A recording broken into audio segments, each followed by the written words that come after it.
നമസ്കാരം. എല്ലാവർക്കും നമ്മുടെ പുതിയൊരു വീഡിയോയിലേക്ക് സ്വാഗതം. ഈ വീഡിയോ ഇപ്പോൾ നിങ്ങൾ കാണുന്നത് ഒരിക്കലും യാദൃശ്ചികമല്ല. പ്രത്യേകിച്ച് നിങ്ങളുടെ പേര് എസ് എന്ന അക്ഷരത്തിൽ തുടങ്ങുന്നവരാണെങ്കിൽ ഇന്ന് നിങ്ങൾ ഈ വീഡിയോ കേൾക്കേണ്ടത് നിർബന്ധമാണ്. സ്കിപ്പ് ചെയ്യരുത്. കാരണം നിങ്ങളുടെ ജീവിതത്തിൽ ഇപ്പോൾ നടക്കുന്ന കാര്യങ്ങൾ, നിങ്ങൾ ഒരാളോടും പറഞ്ഞിട്ടില്ലാത്ത വിഷമം, നിങ്ങളുടെ മനസ്സിൽ ഒളിപ്പിക്കുന്ന കണ്ണുനീർ, ഇവയെല്ലാം ഈ വീഡിയോയിൽ പറയപ്പെടും. നിങ്ങൾ ഒരിക്കലെങ്കിലും ചിന്തിച്ചിട്ടുണ്ടോ, എന്തുകൊണ്ട് എനിക്ക് മാത്രം ഇങ്ങനെ സംഭവിക്കുന്നു? എന്തുകൊണ്ട് ഞാൻ വിശ്വസിക്കുന്നവർ എന്നെ വേദനിപ്പിക്കുന്നു? എന്തുകൊണ്ട് ഞാൻ ഒരുപാട് കൊടുക്കുമ്പോഴും എനിക്ക് വേദന മാത്രം തിരികെ ലഭിക്കുന്നു? ഇന്ന് അതിനുള്ള ഉത്തരം നിങ്ങൾക്ക് ലഭിക്കും. നിങ്ങളുടെ പേര് മാത്രമല്ല, നിങ്ങളുടെ വീട്ടിലുള്ള ഏതെങ്കിലും അംഗങ്ങളുടെ പേര്, നിങ്ങളുടെ മക്കളുടെ ആകാം, ഭർത്താവിൻ്റെ ആകാം, ഭാര്യയുടെ ആകാം, കൂടപ്പിറപ്പിൻ്റെ ആകാം, ആരെങ്കിലും പേരിൻ്റെ ആദ്യത്തെ അക്ഷരം എസ്സിൽ തുടങ്ങുന്നുണ്ടെങ്കിൽ തീർച്ചയായിട്ടും ഈ കാര്യങ്ങൾ നിങ്ങൾ അറിഞ്ഞിരിക്കണം. അപ്പം നമുക്ക് വീഡിയോയിലേക്ക് കടക്കാം. അതിനു മുന്നേ നിങ്ങൾ പുതിയതായിട്ടാണ് എൻ്റെ ഈ ചാനൽ കാണുന്നത് എന്നുണ്ടെങ്കിൽ ദയവേത് ചാനൽ ഒന്ന് സബ്സ്ക്രൈബ് ചെയ്യുക. തൊട്ടടുത്ത് തന്നെ ഒരു കുഞ്ഞു ബെല്ലൈക്കൺ ഉണ്ട്, അതൊന്ന് പ്രസ് ചെയ്യുക. അതിൽ ഓൾ എന്നുള്ള ഓപ്ഷൻ സെലക്ട് ചെയ്ത് കഴിഞ്ഞാൽ എൻ്റെ എല്ലാ വീഡിയോസിനും നിങ്ങൾക്ക് നോട്ടിഫിക്കേഷൻ കിട്ടുന്നതായിരിക്കും. അതോടൊപ്പം തന്നെ നിങ്ങളുടെ പേരിൻ്റെ ആദ്യത്തെ അക്ഷരം എസ് ആണെങ്കിൽ ഞാനിവിടെ പറയുന്ന കാര്യങ്ങൾ നിങ്ങൾക്ക് എത്രമാത്രം കൃത്യമായിട്ട് തോന്നുന്നുണ്ട് എന്നുള്ളത് കമൻറ്റ് ബോക്സിൽ രേഖപ്പെടുത്തുക. ഈ വീഡിയോ കാണുന്ന മറ്റുള്ളവർക്കും ഇതിൻ്റെ ജെന്യൂനിറ്റി മനസ്സിലാക്കാൻ അത് വളരെയധികം ഉപകാരപ്രദമായിരിക്കും. എസ് എന്ന അക്ഷരം സാധാരണ ഒരു അക്ഷരമല്ല. ആത്മീയമായിട്ട് നോക്കുന്ന സമയത്ത് ഇത് ശക്തിയുടെ, ചിന്തയുടെ, ആത്മവിശ്വാസത്തിൻ്റെ ചിഹ്നമാണ്. ഇവർക്ക് ഒരു പ്രത്യേക മാനസിക ശക്തിയുണ്ട്. മറ്റുള്ളവർക്ക് മനസ്സിലാക്കാൻ കഴിയാത്ത ഒരു ആഴം ഇവരുടെ മനസ്സിലുണ്ട്. ഇവർ പുറത്തേക്ക് വളരെ ശാന്തരായിരിക്കും, പക്ഷേ ഉള്ളിൽ ഒട്ടനവധി ചിന്തകളും വേദനകളും ഒളിഞ്ഞിരിക്കും. ഇവർ മറ്റുള്ളവരുടെ വേദന മനസ്സിലാക്കുന്നവരായിരിക്കും. മറ്റുള്ളവരെ സഹായിക്കാൻ എപ്പോഴും തയ്യാറായി നിൽക്കുന്നവരായിരിക്കും. സ്വന്തം വിഷമം മറ്റുള്ളവരെ കാണിക്കാതെ ഒളിപ്പിക്കുന്നവരായിരിക്കും. ആരെയും വേദനിപ്പിക്കാൻ ഇഷ്ടപ്പെടാത്തവരായിരിക്കും. പക്ഷെ ഇവർക്ക് ഒരുപാട് തവണ വേദന അനുഭവിക്കേണ്ട സാഹചര്യങ്ങൾ വന്നിട്ടുണ്ട്. കാരണം ഇവർ വിശ്വസിക്കുന്നത് മുഴുവൻ ഹൃദയത്തോടെയാണ്. കുറച്ച് മാസങ്ങളായിട്ട് നിങ്ങളുടെ മനസ്സിൽ ഒരു ഭാരമുണ്ട്, ഒരു ആഗ്രഹമുണ്ട്, നിങ്ങൾ വളരെ പ്രതീക്ഷിച്ച ഒരു കാര്യമുണ്ട്. നിങ്ങൾ ആ ഒരു കാര്യത്തിനായിട്ട് ഒരുപാട് പരിശ്രമിച്ചിട്ടുണ്ട്. പക്ഷെ അവസാന നിമിഷത്തിൽ എന്തോ ഒരു തടസ്സം വന്ന് നിൽക്കുകയാണ്. നിങ്ങൾ ചിന്തിക്കുന്നുണ്ടാകാം, എന്തുകൊണ്ട് എനിക്ക് മാത്രം ഇങ്ങനെ സംഭവിക്കുന്നു? ഞാൻ തെറ്റ് ചെയ്തോ? അല്ലെങ്കിൽ എനിക്ക് എന്തെങ്കിലും ഒരു ശിക്ഷയാണോ ഇത്? ഞാൻ ചെയ്ത എന്തെങ്കിലും കാര്യങ്ങൾ എനിക്ക് ശരിയല്ലാതെ വന്നോ? അതാണോ എൻ്റെ പ്രശ്നം എന്നുള്ളത്. പക്ഷെ ഇത് ശിക്ഷയല്ല, ഇതൊരു പരീക്ഷണ ഘട്ടമാണ് എന്നുള്ളത് നിങ്ങൾ തിരിച്ചറിയുക. ദൈവം നിങ്ങളെ ഒരു വലിയ അനുഗ്രഹത്തിനാക്കി തയ്യാറാക്കുകയാണ്. ഇപ്പോൾ നിങ്ങൾക്ക് ലഭിക്കാത്തത് നിങ്ങൾക്ക് അതിനേക്കാൾ നല്ലതിനായിട്ട് മാറ്റിവെച്ചതാണ് എന്നുള്ളത് നിങ്ങൾ തിരിച്ചറിയുക. എസ് എന്ന അക്ഷരത്തിൽ പേര് തുടങ്ങുന്നവർക്ക് ഒരു വലിയ ദുർബലതയുണ്ട്. അവർ ഒരാളെ വിശ്വസിച്ചാൽ പൂർണ്ണമായിട്ടും വിശ്വസിക്കും. ഇത് സത്യമാണോ അല്ലയോ എന്നുള്ളത് നിങ്ങൾ തന്നെ ഒന്ന് പറയുക. പക്ഷെ അവരെ കൂടുതൽ വേദനിപ്പിക്കുന്നത് അവർ തന്നെയാണ്, അതായത് അവർ വിശ്വസിച്ചവർ തന്നെയാണ്. ഒരു സുഹൃത്താകാം, അല്ലെങ്കിൽ ഒരു ബന്ധുവാകാം, ഇനി അതുമല്ലെങ്കിൽ ഒരു കുടുംബാംഗമാകാം. നിങ്ങൾ ഒരുപാട് വിശ്വസിച്ച ഒരാൾ നിങ്ങളെ നിരാശപ്പെടുത്തിയിട്ടുണ്ട്.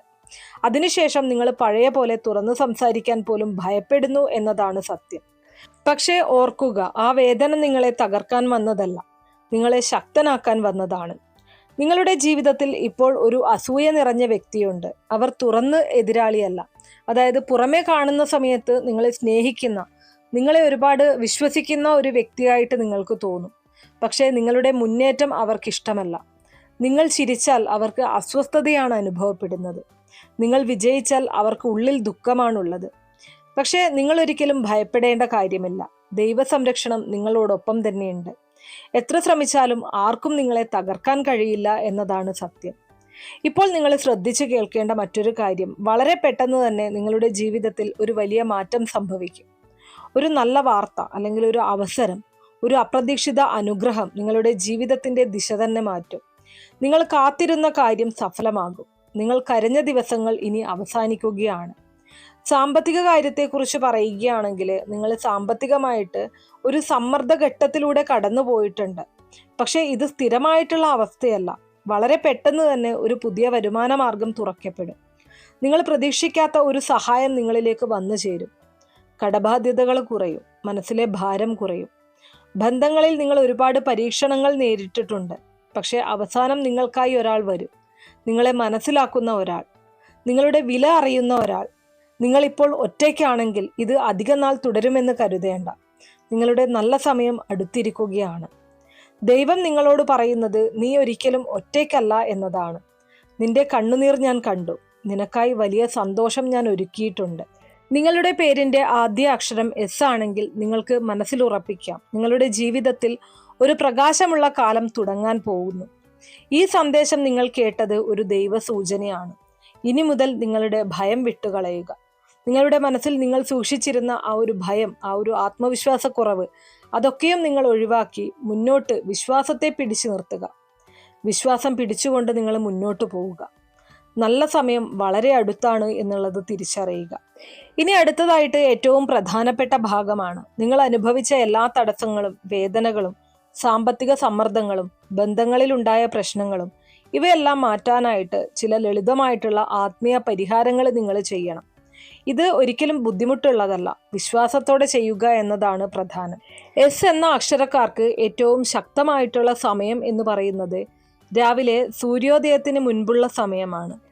രാവിലെ 5 മുതൽ 6 മണി വരെ. കുറഞ്ഞത് 7 ദിവസം തുടർച്ചയായിട്ട് രാവിലെ എഴുന്നേറ്റ് ശരീരശുദ്ധി വരുത്തി ശുഭ്രവസ്ത്രം ധരിച്ചുകൊണ്ട് ദീപം തെളിയിച്ച് ശാന്തമായി ഇരിക്കുക. പിന്നീട് 21 പ്രാവശ്യം ഞാനിവിടെ പറയുന്ന ഈ ഒരു പ്രാർത്ഥന പറയുക. പ്രാർത്ഥന ഇങ്ങനെയാണ്: എൻ്റെ ജീവിതത്തിലെ എല്ലാ തടസ്സങ്ങളും നീങ്ങട്ടെ, ദൈവാനുഗ്രഹം എൻ്റെ ജീവിതത്തിൽ നിറയട്ടെ. ഇത് വിശ്വാസത്തോടെ ചെയ്യുക. മനസ്സിലുള്ള വിശ്വാസവും ഭക്തിയും പ്രധാനമാണ്. 21 പ്രാവശ്യം ഈ പ്രാർത്ഥന പറയുക. 7 ദിവസത്തിനുള്ളിൽ തന്നെ മനസ്സിലെ ഭാരം കുറയാൻ തുടങ്ങും. നിങ്ങളുടെ ജീവിതത്തിലെ വലിയ മാറ്റം നിങ്ങൾക്ക് തന്നെ അനുഭവിച്ചറിയാനായിട്ട് സാധിക്കും. ഇനി അതുപോലെ തന്നെ മറ്റൊരു പരിഹാരം എന്ന് പറയുന്നത് വെള്ളിയാഴ്ച ദിവസങ്ങളിൽ വൈകുന്നേരം 6 മണിക്ക് ശേഷം വീട്ടിലെ ലക്ഷ്മി ദേവിയുടെ ഫോട്ടോ ഉണ്ടെങ്കിൽ അതിന് മുന്നിലായിട്ട് ഒരു നെയ്ദീപം തെളിയിക്കുക. ഇനി നിങ്ങളുടെ വീട്ടിൽ ഫോട്ടോ ഇല്ല എന്നുണ്ടെങ്കിൽ നിങ്ങൾ നിലവിളക്ക് കത്തിക്കുന്നതിൻ്റെ തൊട്ടടുത്തായിട്ട് തന്നെ ഒരു നെയ്ദീപം കൂടെ തെളിയിച്ചു വെച്ചാൽ മതി. ഒപ്പം ആ ഒരു നെയ്ദീപത്തിലേക്ക് ഒരു പൂവ് കൂടെ സമർപ്പിക്കുക. ആ ഒരു ചിരാതിന് താഴെയായിട്ട് ഒരു പൂവ് സമർപ്പിക്കുക. പ്രാർത്ഥിക്കേണ്ടത് ഇങ്ങനെയാണ്: എൻ്റെ ജീവിതത്തിൽ സമാധാനവും സമൃദ്ധിയും വരട്ടെ എന്ന്. ഇത് 5 വെള്ളിയാഴ്ച തുടർച്ചയായിട്ട് ചെയ്യുക. നിങ്ങളുടെ വീട്ടിലെ നെഗറ്റീവ് ഊർജം കുറയും. സാമ്പത്തിക തടസ്സങ്ങളെല്ലാം തന്നെ മാറും. എസ് എന്ന അക്ഷരക്കാർക്ക് വെള്ളവുമായിട്ട് ബന്ധപ്പെട്ട ദാനം വളരെ ഗുണകരമാണ്. ഒരു ദിവസം ഒരു ദാഹിച്ച ആളിന് വെള്ളം കൊടുക്കുക, അല്ലെങ്കിൽ ഒരു ക്ഷേത്രത്തിൽ കുടിവെള്ളം സമർപ്പിക്കുക. ഇനി അതുമല്ല എങ്കിൽ പക്ഷികൾക്ക് വെള്ളം വയ്ക്കുക. ഇത് നിങ്ങളുടെ ജീവിതത്തിലെ തടസ്സങ്ങൾ കുറയ്ക്കും. ഇനി മറ്റൊരു പരിഹാരം എന്ന് പറയുന്നത് ശനിയാഴ്ച ദിവസം കുറഞ്ഞത് 10 മിനിറ്റ് പൂർണ്ണ നിശബ്ദതയിൽ ഇരിക്കുക. മനസ്സിൽ വന്ന വേദനകൾ ദൈവത്തിന് സമർപ്പിക്കുക. അത് പറഞ്ഞ് കരയണമെങ്കിൽ കരയാം, പറഞ്ഞു വിടാം. ഒരിക്കലും നിങ്ങളുടെ ദുഃഖങ്ങൾ മനസ്സിൽ അടച്ചു വയ്ക്കരുത്. ഈ ഒരു ശീലം നിങ്ങളുടെ ഉള്ളിലെ ഭാരങ്ങൾ നീക്കും. ഇനി അതുപോലെ തന്നെ മറ്റൊരു പരിഹാരം എന്ന് പറയുന്നത് അത് അസൂയ, ദൃഷ്ടിദോഷവും ഒക്കെ ഒഴിവാക്കാനായിട്ട് ഒരു ചെറിയ കറുത്ത നൂല് അല്ലെങ്കിൽ കറുത്ത ചരട് വലത് കൈയിൽ കെട്ടുന്നത് ഏറ്റവും ഉത്തമമാണ്. അല്ലെങ്കിൽ വീടിന്റെ പ്രധാന വാതിലിൽ ഒരു ചെറിയ നാരങ്ങയും മുളകും കൂടെ തൂക്കുക. അതെല്ലാവർക്കും അറിയായിരിക്കും എന്ന് വിശ്വസിക്കുന്നു. ഇത് അസൂയയും ദൃഷ്ടിയും കുറയ്ക്കും. നിങ്ങളെ വേദനിപ്പിച്ച ഒരാളെ മനസ്സിൽ ക്ഷമിക്കുക. ക്ഷമയുടെ ശക്തി എന്ന് പറയുന്നത് അത് നിങ്ങളുടെ ജീവിതത്തിൽ വലിയ മാറ്റങ്ങൾ സമ്മാനിക്കും. അവരോട് നേരിട്ട് പറയേണ്ടതില്ല, പക്ഷെ ഞാൻ നിന്നെ ക്ഷമിക്കുന്നു എന്ന് നിങ്ങൾ തന്നെ മനസ്സിൽ പറയുക. അത് നിങ്ങളുടെ ആത്മാവിനെ ലഘൂകരിക്കും. നിങ്ങളുടെ ഭാഗ്യം തുറക്കാൻ തുടങ്ങും. ഈ പരിഹാരങ്ങളിൽ കുറഞ്ഞത് 3 നിങ്ങൾക്ക് സാധിക്കുന്ന 3 കാര്യങ്ങളെങ്കിലും നിങ്ങൾ ചെയ്യുക. നിങ്ങൾക്ക് തന്നെ അതിൻ്റെ ആ ഒരു മാറ്റം അനുഭവിച്ചറിയാനായിട്ട് സാധിക്കും. മനസ്സിൽ നല്ല സമാധാനം വരും. വീട്ടിൽ ശാന്തത കൈവരും. സാമ്പത്തികമായിട്ട് മുന്നേറ്റമുണ്ടാകും. ബന്ധങ്ങളിൽ മെച്ചമുണ്ടാകും. എസ് എന്ന അക്ഷരത്തിലെ പേര് തുടങ്ങുന്നവർ നിങ്ങളുടെ ജീവിതത്തിൽ വന്ന എല്ലാ വിഷമങ്ങളും താൽക്കാലികം മാത്രമാണ് എന്നുള്ളത് തിരിച്ചറിയുക. ദൈവം നിങ്ങളെ പരീക്ഷിക്കുകയാണ്, പക്ഷേ ആ പരീക്ഷണം ഒരിക്കലും നിങ്ങളെ തകർക്കാനല്ല, ഉയർത്താനാണ് എന്നത് നിങ്ങൾ തിരിച്ചറിയുക. ഈ പരിഹാരങ്ങൾ വിശ്വാസത്തോടെ ചെയ്യുക. മാറ്റം ഉറപ്പാണ്. അപ്പോൾ നിങ്ങളുടെ പേര് തുടങ്ങുന്നത്